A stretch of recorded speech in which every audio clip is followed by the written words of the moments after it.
विधानसभा के अध्यक्ष पद पर जो बैठता है वो सोचता है कि अब हम किसी के नहीं हैं, हम सबके बारे में सोचेंगे, सबके साथ रहेंगे। लेकिन आजकल ऐसा हो रहा है कि विधानसभा के अध्यक्ष के पद पर जो बैठे हैं उनको लगता है कि हमको बस सरकार के पक्ष में बोलना है, विपक्ष की सोचना ही नहीं है। विपक्ष अगर कहे कि मुख्यमंत्री इस्तीफा दो तो हम विपक्ष के नेताओं से ये कहेंगे कि आपका अधिकार नहीं है कि आप मुख्यमंत्री से इस्तीफा मांग सके। क्या विपक्ष का नेता मुख्यमंत्री से इस्तीफा नहीं मांग सकता है? लेकिन सदन के अध्यक्ष कह रहे हैं कि नहीं, आप मुख्यमंत्री से इस्तीफा नहीं मांग सकते हैं। अगर मुख्यमंत्री से कोई इस्तीफा मांगेगा तो वो है बिहार की जनता।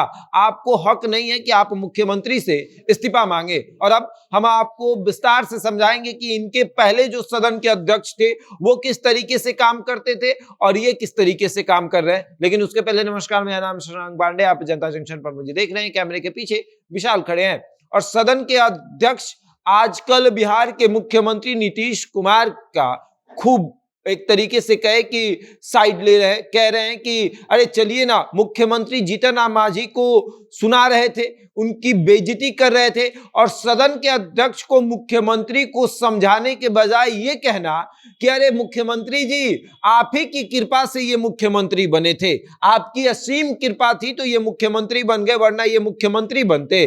अब अवध बिहारी चौधरी जो है वो सदन के अध्यक्ष के पद पर बैठे हुए हैं, लेकिन अवध बिहारी चौधरी ये भूल गए कि इनके पहले जो विजय सिन्हा थे वो किस तरीके से सदन के अध्यक्ष की कुर्सी को संभालते थे, अपने नेताओं को डांट देते थे, अपने पार्टी के भी नेताओं को डांट देते थे कि नहीं, गलत हो रहा है, बैठिए। और विजय सिन्हा से पहले विजय चौधरी भी सदन के अध्यक्ष के पद पर रह चुके हैं और ये भी अपने नेताओं को बोल देते थे, यहां तक कि मुख्यमंत्री को भी समझाते थे कि आप इस तरीके से नहीं बोल सकते हैं, ये सदन के अंदर ये शब्द का आप इस्तेमाल नहीं कर सकते हैं।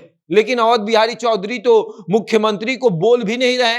यहां तक कि मुख्यमंत्री जब महिलाओं पर अभद्र टिप्पणी कर रहे थे उस समय भी अवध बिहारी चौधरी मुख्यमंत्री को कुछ नहीं बोलते हैं। वो बताते नहीं है कि सदन की गरिमा क्या होती है, सदन के अंदर किन शब्दों का प्रयोग करना चाहिए, ये नहीं बोलते हैं। और उसके बाद जब मुख्यमंत्री जीतन राम मांझी को बेइज्जत करते हैं, तू तड़ाक करते हैं, तब भी सदन के अध्यक्ष नीतीश कुमार को नहीं समझाते हैं कि सदन के अंदर किसी वरिष्ठ नेता को आप तू तड़ाक नहीं कर सकते हैं। भले ही आप मुख्यमंत्री की कुर्सी पर बैठे हैं, लेकिन आप किसी भी विधायक को इस तरीके से जलील नहीं कर सकते हैं।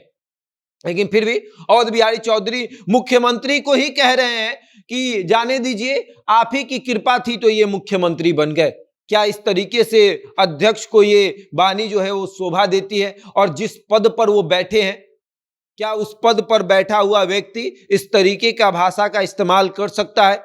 क्योंकि अध्यक्ष की कुर्सी पर बैठने वाला व्यक्ति एक तरीके से सर्वमान्य होता है, उसी की बात सब लोग सुनते हैं। जब सदन के अध्यक्ष आते हैं तो सारे विधायक और मंत्री चुप हो जाते हैं। वो सोचते हैं कि अगर हम कुछ भी गड़बड़ी करेंगे तो सदन के अध्यक्ष जो हैं वो सदन से हमें निष्कासित कर देंगे। लेकिन जब मुख्यमंत्री अपशब्दों का इस्तेमाल कर रहे थे तब अवध बिहारी चौधरी कुछ नहीं बोल रहे थे। वो ये भी नहीं समझा रहे थे कि विधानसभा के अंदर किन शब्दों का प्रयोग करना है और किन शब्दों का प्रयोग नहीं करना है। नीतीश कुमार लगातार जीतन राम मांझी को बैठ जाओ, तुमको हमने मुख्यमंत्री बनाया, हम मूर्ख थे कि तुमको मुख्यमंत्री बना दिए, तुम्हारी हैसियत नहीं थी, इन तमाम शब्दों का इस्तेमाल कर रहे थे। और उसके पहले महिलाओं को लेकर उन्होंने अभद्र टिप्पणी की कि महिला किस तरीके से अपने पति के साथ बेड जो है वो शेयर करेगी, बिस्तर शेयर करेगी। इस पर नीतीश कुमार अपना ज्ञान दे रहे थे, लेकिन फिर भी अवध बिहारी चौधरी नीतीश कुमार को कुछ नहीं बोलते हैं। क्या ये सिर्फ विपक्ष के नेताओं के लिए कानून बना हुआ है? सदन के अंदर जो भी कुछ कानून है सिर्फ विपक्ष के नेताओं के लिए है, पक्ष के नेताओं के लिए एक भी कानून नहीं है। पक्ष के नेता अगर सदन के अंदर किसी को गाली भी दे देंगे तो उनके लिए कोई कानून नहीं है। याद करिए, जब भाजपा के एक विधायक के हाथ से माइक टूट गया था तब उनको निष्कासित कर दिया गया था।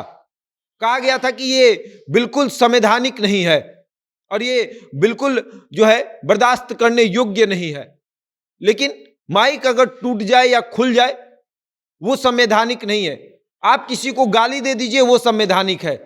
अवध बिहारी चौधरी को विजय सिन्हा से सीखना चाहिए। जब उन्होंने सम्राट चौधरी की क्लास लगा दी थी, सम्राट चौधरी ने एक बार अपशब्द का इस्तेमाल किया, उन्होंने कह दिया कि व्याकुल नहीं होना है। विजय सिन्हा ने सम्राट चौधरी को कहा कि आप माफी मांगिए, यह शब्द का इस्तेमाल आप नहीं कर सकते हैं सदन में। विजय चौधरी से सीखना चाहिए अवध बिहारी चौधरी को। विजय चौधरी लगातार अपने नेताओं को समझाते रहते थे, पाठ पढ़ाते थे, और कल भी देखा गया जब नीतीश कुमार जीतन मांझी को सुना रहे थे, तब बगल में बैठे विजय चौधरी जो है वो नीतीश कुमार को पाठ पढ़ा रहे थे कि अरे बैठ जाइए, इस तरीके से नहीं बोलते, बैठ जाइए, इस तरीके से नहीं बोलते। लेकिन अवध बिहारी चौधरी वहीं बैठकर सब कुछ देख रहे थे, वो कुछ नहीं बोल रहे थे, बल्कि यहां तक कि नीतीश कुमार के पक्ष में खड़े हो गए कि आप सही बोल रहे हैं, आप तू तड़ाक कर रहे हैं, आप सही कर रहे हैं। इस तरीके से सदन के अध्यक्ष की कुर्सी पर बैठकर अवध बिहारी चौधरी ने यह दिखा दिया कि जो अध्यक्ष की कुर्सी पर बैठता है वो सिर्फ और सिर्फ पक्ष की बातें करता है, विपक्ष की बात नहीं सुनता है। विपक्ष अगर कहे कि हमको मुख्यमंत्री का इस्तीफा चाहिए, तो अवध बिहारी चौधरी उसी वक्त कह सके कि नहीं, आपको हक नहीं है मुख्यमंत्री से इस्तीफा मांगने का। अरे इस्तीफा तो आम जनता भी मांग सकती है, वो तो नेता प्रतिपक्ष है, उनको तो पूरा हक है मुख्यमंत्री अगर गलत करे तो उनसे इस्तीफा मांगने का। लेकिन अवध बिहारी चौधरी सिर्फ और सिर्फ सरकार का पक्ष ले रहे हैं, पक्षपाती हो चुके हैं, और ऐसे में दिख रहा है कि सदन के अध्यक्ष को इस तरीके से पक्षपाती होना बिल्कुल सही नहीं है। बहरहाल इस खबर में इतना ही। बने रहिए हमारे साथ और देखते रहे जनता जंक्शन।